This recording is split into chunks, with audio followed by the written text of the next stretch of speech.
1940 সালে ক্যালিফোর্নিয়ার সান বার্নার্ডিনোর শুষ্ক অঞ্চলে দুই ভাই রিচার্ড এবং মরিস ম্যাকডোনাল্ড একটি সাধারণ ড্রাইভ ইন খোলেন, যা অজান্তেই বিশ্বব্যাপী রন্ধন সম্পর্কীয় বিপ্লবের বীজ বপন করবে। একটি সাধারণ হ্যামবার্গার স্ট্যান্ড হিসাবে যা শুরু হয়েছিল, তার দৃষ্টিভঙ্গি উদ্ভাবন এবং নিরলস উচ্চাকাঙ্ক্ষার মাধ্যমে ম্যাকডোনাল্ডসে রূপান্তরিত হয়েছিল বিশ্বের সবচেয়ে আইকনিক ফাস্ট ফুড সাম্রাজ্য।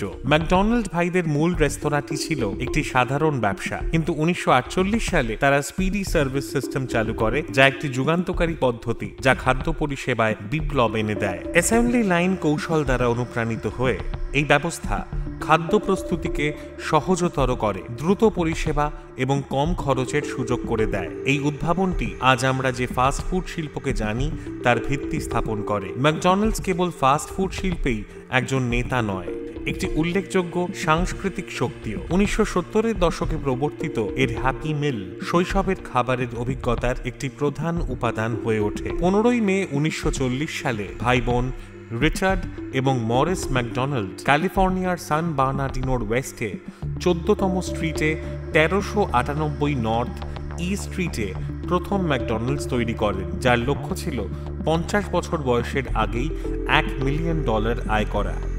ম্যাকডোনাল্ড ভাইয়েরা 1948 সালে স্পিডি সার্ভিস সিস্টেম প্রতিষ্ঠা করেন, যা 2 দশকেরও বেশি সময় আগে হোয়াইট ক্যাসল দ্বারা পরিচালিত সমসাময়িক ফাস্ট ফুড রেস্তোরাঁর ভিত্তির উপর বিস্তৃত হয়। ভাইয়েরা যখন স্পিডি সার্ভিস সিস্টেম তৈরি করেন, তখন তারা তাদের 20টি কার হব তৈরি করেন।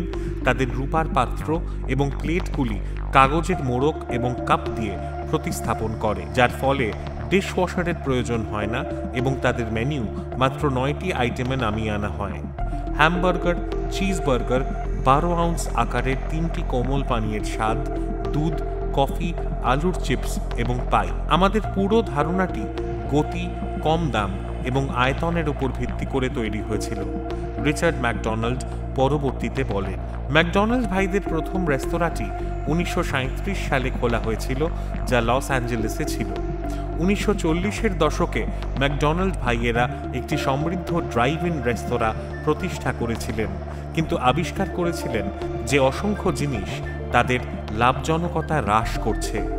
বারবিকিউ স্যান্ডউইচের মতো কিছু ব্যয়বহুল মেনু আইটেম খুব কমই অর্ডার করা হতো এবং তারা প্রকৃত প্লেট ব্যবহার করত, যা ক্রমাগত হারিয়ে যেত বা ভেঙে যেত।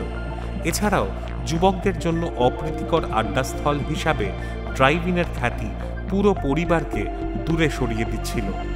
1948 সালে ভাইয়েরা সান বার্নার্ডিনোতে তাদের রেস্তোরাঁটি সম্পূর্ণরূপে সংস্কার এবং একটি ছোট মেনুতে মনোনিবেশ করে, যেখানে তাদের 9টি সবচেয়ে সফল এবং সাশ্রয়ী মূল্যের খাবার ছিল। 15 সেন্ট হ্যামবার্গার ছাড়াও মেনুতে একটি চিজবার্গার, কোমল পানীয়, দুধ, কফি, আলুর চিপস এবং 1 টুকরো পাই ছিল। সান বার্নার্ডিনোর পশ্চিমে 14তম স্ট্রিটের 1398 নর্থ ই স্ট্রিটে অবস্থিত তাদের রেস্তোরাঁটি রুট 66 থেকে প্রায় 1 মাইল দূরে ছিল। স্থানটি এখন একটি জাদুঘর। পুনরুজ্জীবিত রেস্তোরাঁর প্রথম মাসগুলি ছিল সংগ্রামের, কারণ অনেক গ্রাহক আশা করেছিলেন যে কার হবরা অর্ডার করার জন্য রেস্তোরাঁর জানালায় হেঁটে যাওয়ার পরিবর্তে অন্যান্য ড্রাইভ ইন রেস্তোরাঁর মতো তাদের পরিবেশন করবে। ভাইয়েরা তাদের সাধারণ মেনু বজায় রেখেছিলেন, আলুর চিপসের পরিবর্তে ফ্রেঞ্চ ফ্রাই ব্যবহার করা ছাড়াও। রেস্তোরাঁটি শীঘ্রই গাড়ি চালকদের কাছে আকর্ষণীয় হয়ে ওঠে, যারা অপেক্ষা না করে দ্রুত খাবার পেতে পারতেন, এবং এটি এমন পরিবারগুলিকেও আকর্ষণ করে যারা সস্তায় পুরো খাবার খেতে পারতেন। ম্যাকডোনাল্ড ভাইদের রেস্তোরাঁটি সফল হয়েছিল এবং 1953 সালে 50 বছর বয়সের মধ্যে $1 মিলিয়ন আয় করার লক্ষ্য নিয়ে তারা তাদের রেস্তোরাঁ ব্যবসার ফ্র্যাঞ্চাইজিং শুরু করেন। নীল ফক্স অ্যারিজোনার ফিনিক্সে প্রথম ফ্র্যাঞ্চাইজড রেস্তোরাঁর মালিক এবং পরিচালনা করতেন।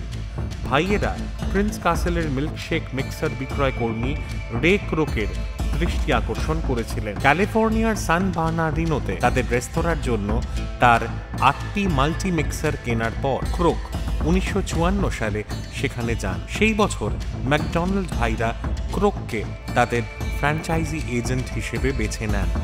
ক্রোক মোট বিক্রয়ের 1.9% নিয়েছিলেন।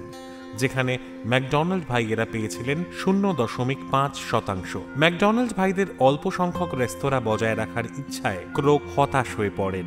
ভাইয়েরা ক্রোককে বারবার বলতেন যে তিনি মূল ব্লুপ্রিন্টের মতো জিনিসগুলিতে পরিবর্তন করতে পারবেন না। ক্রোক অবশেষে সিদ্ধান্ত নেন যে তিনি কোম্পানির সম্পূর্ণ নিয়ন্ত্রণ চান। ক্রোক 1961 সালে $27 লক্ষ, 2024 সালে $2.84 লক্ষ সমতুল্য কোম্পানিটি কিনেছিলেন, যাতে প্রতিটি ভাই করের পরে $10 লক্ষ, 2024 সালে $1.5 লক্ষ সমতুল্য পান। বন্ধের সময় ভাইয়েরা সান বার্নার্ডিনোর আসল জমি এবং অধিকার তাকে হস্তান্তর করতে অস্বীকৃতি জানালে ক্রোক বিরক্ত হয়ে ওঠেন।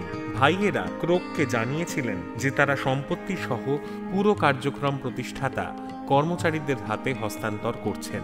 ক্রোক পরে প্রথম ম্যাকডোনাল্ডসের কাছে একটি নতুন ম্যাকডোনাল্ডস রেস্তোরাঁ খোলেন, যার নামকরণ করা হয়েছিল দ্য বিগ এম, কারণ ভাইদের নাম ছিল না। দ্য বিগ এম 6 বছর পর বন্ধ হয়ে যায়। রিচার্ড ম্যাকডোনাল্ড অভিযোগ করেছেন যে এই বিষয়ে তার কোনো অনুশোচনা নেই। 1984 সালের 30শে নভেম্বর ম্যাকডোনাল্ডস ইউএস এর তৎকালীন রাষ্ট্রপতি এড রেনসি নিউ ইয়র্ক সিটির গ্র্যান্ড হায়াত হোটেলে ম্যাকডোনাল্ডসের গ্রিলের পিছনে প্রথম শেফ রিচার্ড ম্যাকডোনাল্ডকে আনুষ্ঠানিকভাবে 50 বিলিয়নতম ম্যাকডোনাল্ডস হ্যামবার্গার পরিবেশন করেছিলেন। 1971 সালের 11ই ডিসেম্বর 69 বছর বয়সী মরিস ম্যাকডোনাল্ড ক্যালিফোর্নিয়ার পাম স্প্রিংসে তার বাসভবনে হৃদরোগে আক্রান্ত হয়ে মারা যান। রিচার্ড ম্যাকডোনাল্ড 14 জুলাই 1998 সালে 89 বছর বয়সে নিউ হ্যাম্পশায়ারের ম্যানচেস্টারের একটি নার্সিং হোমে হৃদরোগে আক্রান্ত হয়ে মারা যান।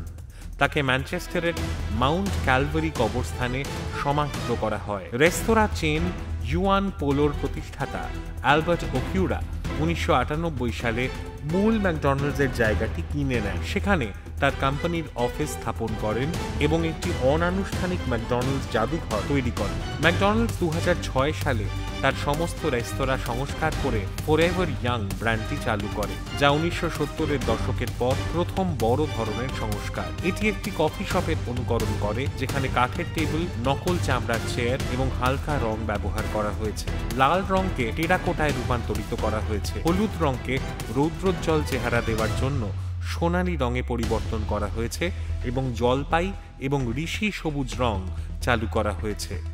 উষ্ণ চেহারায় কম প্লাস্টিক এবং বেশি ইট এবং কাঠ ব্যবহার করা হয়েছে। সেই সাথে নরম আলো প্রদানের জন্য আধুনিক ঝুলন্ত আলো ব্যবহার করা হয়েছে। অনেক খাবারের দোকান বিনামূল্যে ওয়াইফাই এবং ফ্ল্যাট স্ক্রিন টেলিভিশন অফার করে। অন্যান্য উন্নতির মধ্যে রয়েছে টুইন ড্রাইভ থ্রু, বাঁকা লাল ছাদের পরিবর্তে সমতল ছাদ এবং কাঠের পরিবর্তে ফাইবার গ্লাস। ঐতিহ্যবাহী সোনালী খিলানের পরিবর্তে রেস্তোরাঁগুলিতে নাইকির খিলানের মতো সেমি সুশ, যা সোনালী খিলানের অর্ধেক, তা রয়েছে। ম্যাকডোনাল্ডস মূলত hamburger, chicken sandwich, french fry, কোমল পানীয় শেক, প্রাতরাশের খাবার এবং মিষ্টান্ন বিক্রি করে। বেশিরভাগ বাজারে ম্যাকডোনাল্ডস সালাদ, নিরামিষ খাবার, মোড়ক এবং অন্যান্য স্থানীয়ভাবে উৎপাদিত খাবার পরিবেশন করে। ম্যাকডোনাল্ডস মৌসুমি ম্যাকরিব স্যান্ডউইচ অফার করে। প্রতি মার্চ মাসে ম্যাকডোনাল্ডস সেন্ট প্যাট্রিক দিবস উদযাপনের জন্য একটি শ্যামরক শেক পরিবেশন করে। কর্পোরেশন প্রায়শই নতুন পণ্য প্রবর্তন করে বা বন্ধ হয়ে যাওয়া পণ্যগুলি পুনরায় প্রবর্তন করে। এছাড়াও ব্যবসাটি আঞ্চলিক ভিত্তিতে মার্কিন যুক্তরাষ্ট্রের মধ্যে নির্দিষ্ট পণ্য বিক্রি করে। উদাহরণস্বরূপ Hatch green chile double cheeseburger, যার শীর্ষে নিউ মেক্সিকো গ্রিন চিলি রয়েছে, শুধুমাত্র দক্ষিণাঞ্চলীয় রাজ্য নিউ মেক্সিকোতে পাওয়া যায়। কোম্পানিটি ভারতে শুধুমাত্র নিরামিষভোজী রেস্তোরাঁ প্রতিষ্ঠা করে। প্রথমটি 2012 সালে ভারতের অমৃতসরে চালু হয়। ফাস্ট ফুড জায়েন্টটি 1996 সালে বিক্রম বক্সির কনট প্লাজা রেস্তোরাঁ লিমিটেড CPRL এর সাথে একটি যৌথ উদ্যোগের মাধ্যমে ভারতীয় বাজারে প্রবেশ করে। নয়াদিল্লির বসন্ত লোকে তাদের প্রথম আউটলেট স্থাপন করে। এই অংশীদারিত্বের লক্ষ্য ছিল ভারতের উত্তর ও পূর্ব অঞ্চলে ম্যাকডোনাল্ডসের অফারগুলি চালু করা। তবে সময়ের সাথে সাথে ম্যাকডোনাল্ডস এবং বক্সির মধ্যে পার্থক্য দেখা দেয়, যার ফলে একটি দীর্ঘ আইনি বিরোধ দেখা দেয়। 2019 সালে ম্যাকডোনাল্ডস ইন্ডিয়া CPRL এর সম্পূর্ণ মালিকানা অর্জন করে। 12 বছরের অংশীদারিত্বের অবসান ঘটায় এবং ওয়েস্টলাইফ ডেভেলপমেন্টের অধীনে তার কার্যক্রম একীভূত করে, যা পশ্চিম ও দক্ষিণ ভারতে ব্র্যান্ড পরিচালনা করে। ভারতে ম্যাকডোনাল্ডসের সাফল্যের একটি উল্লেখযোগ্য দিক হল ভারতীয় রুচি এবং খাদ্য তালিকাগত পছন্দ অনুসারে তার মেনু স্থানীয়করণের ক্ষমতা। নিরামিষ ভোজের সাংস্কৃতিক গুরুত্ব এবং গরুর মাংস এবং শুয়োরের মাংস এড়িয়ে চলার স্বীকৃতিস্বরূপ ম্যাকডোনাল্ডস ম্যাক আলু টিক্কি একটি মশলাদার আলু বার্গার এবং পনির র্যাপের মতো খাবার চালু করে, যার মধ্যে ভারতীয় কটেজ পনির রয়েছে। অতিরিক্তভাবে চিকেন মহারাজা ম্যাক আমিষভোজীদের কাছে আকর্ষণীয় করে তৈরি করা হয়েছিল, যেখানে ভারতীয় রুচির সাথে মানানসই স্থানীয় মশলা অন্তর্ভুক্ত করা হয়েছিল। মেনু অভিযোজনের বাইরেও ম্যাকডোনাল্ডস ইন্ডিয়া স্থায়িত্ব এবং উদ্ভাবনকে গ্রহণ করেছে। 2023 সালে কোম্পানিটি পরিবেশ বান্ধব অনুশীলনের প্রতি তার প্রতিশ্রুতির সাথে সামঞ্জস্য রেখে নিউ গো বৈদ্যুতিক বাস রুটে খাবার সরবরাহের জন্য গ্রিন সেল মোবিলিটির সাথে অংশীদারিত্ব করে। এই সহযোগিতা ম্যাকডোনাল্ডের স্থায়িত্বকে তার কার্যক্রমে একীভূত করার এবং পরিবেশ সচেতন গ্রাহকদের কাছে আবেদন করার বিস্তৃত কৌশলকে প্রতিফলিত করে। কোম্পানিটি জনহিতকর কাজও করে। রোনাল্ড ম্যাকডোনাল্ড হাউস চ্যারিটিজ হল 260টিরও বেশি চ্যাপ্টারের একটি বিশ্বব্যাপী নেটওয়ার্ক, যা বিশ্বের 60টিরও বেশি দেশে এবং অঞ্চলে পরিবারগুলিকে তাদের সন্তানের চিকিৎসা, সেবা এবং পারিবারিক সহায়তা পরিষেবা পেতে সহায়তা করার জন্য নিবেদিত। রোনাল্ড ম্যাকডোনাল্ড হাউস চ্যারিটিজ 2022 সালে ম্যাকডোনাল্ডসের ফ্র্যাঞ্চাইজি এবং গ্রাহকদের কাছ থেকে প্রায় $182 মিলিয়ন অনুদান পেয়েছে। ম্যাক রিফিউজিরা হলেন হংকং, জাপান এবং চীনের গৃহহীন মানুষ, যারা ম্যাকডোনাল্ডের 24 ঘন্টা খোলা রেস্তোরাঁগুলিকে অস্থায়ী আশ্রয় হিসেবে ব্যবহার করতে পারে। 23 মে 2025 তারিখের তথ্য অনুযায়ী ম্যাকডোনাল্ডস কর্পোরেশনের বাজার মূলধন আনুমানিক $224.30 বিলিয়ন, যা একটি শীর্ষস্থানীয় বিশ্বব্যাপী ফাস্ট ফুড ব্র্যান্ড হিসেবে এর অবস্থানকে প্রতিফলিত করে। এই মূল্যায়ন কোম্পানির শক্তিশালী আর্থিক কর্মক্ষমতা এবং ফাস্ট ফুড শিল্পে উল্লেখযোগ্য উপস্থিতিকে তুলে ধরে। ম্যাকডোনাল্ডস 100টিরও বেশি দেশে 41,000-এরও বেশি রেস্তোরাঁ পরিচালনা করে, প্রতিদিন প্রায় 69 মিলিয়ন গ্রাহককে পরিষেবা প্রদান করে। কোম্পানির ব্যবসায়িক মডেল মূলত ফ্র্যাঞ্চাইজড, যার প্রায় 95% অবস্থান স্বাধীনভাবে মালিকানাধীন এবং পরিচালিত। এই কাঠামো ম্যাকডোনাল্ডসকে ভাড়া এবং রয়্যালটি আয়ের মাধ্যমে একটি স্থির রাজস্ব প্রদান করে, যা এর উচ্চ মুনাফা মার্জিনে অবদান রাখে। ম্যাকডোনাল্ডস কর্পোরেশন কৌশলগত উদ্ভাবন, সাংস্কৃতিক অভিযোজন যোগ্যতা এবং কর্মক্ষম উৎকর্ষতার শক্তির প্রমাণ হিসেবে দাঁড়িয়ে আছে। 1940-এর দশকে তার নম্র সূচনা থেকে শুরু করে বিশ্বব্যাপী ফাস্ট ফুডের শীর্ষস্থানে থাকা পর্যন্ত ম্যাকডোনাল্ডস তার বৈচিত্র্যময় গ্রাহক বেসের পরিবর্তিত চাহিদা মেটাতে ক্রমাগত বিকশিত হয়েছে। উদ্ভাবন ম্যাকডোনাল্ডসের কৌশলের কেন্দ্রবিন্দুতে রয়ে গেছে। কোম্পানিটি মোবাইল অর্ডারিং, ডেলিভারি পরিষেবা এবং ব্যক্তিগতকৃত আনুগত্য প্রোগ্রাম চালু করে ডিজিটাল রূপান্তরকে আলিঙ্গন করেছে, যা গ্রাহকদের সুবিধা এবং সম্পৃক্ততা বৃদ্ধি করে। অধিকন্তু ম্যাকডোনাল্ড স্যালাড, মোড়ক এবং উদ্ভিদভিত্তিক বিকল্পের মতো স্বাস্থ্যকর বিকল্পগুলি প্রবর্তন করে স্বাস্থ্য সচেতন গ্রাহকদের চাহিদা পূরণের জন্য তার মেনুকে অভিযোজিত করেছে। উপসংহারে, ম্যাকডোনাল্ডস কর্পোরেশন একটি গতিশীল এবং অগ্রগামী চিন্তাভাবনামূলক উদ্যোগের উদাহরণ, যা বিশ্বব্যাপী বাজারের জটিলতাগুলিকে সফলভাবে নেভিগেট করেছে। কৌশলগত উদ্ভাবন, সাংস্কৃতিক অভিযোজন যোগ্যতা এবং টেকসইতার প্রতি অঙ্গীকারের মাধ্যমে ম্যাকডোনাল্ডস ফাস্ট ফুড শিল্পে মান নির্ধারণ করে চলেছে। আগামী প্রজন্মের জন্য একটি প্রিয় ব্র্যান্ড হিসাবে তার স্থান নিশ্চিত করে।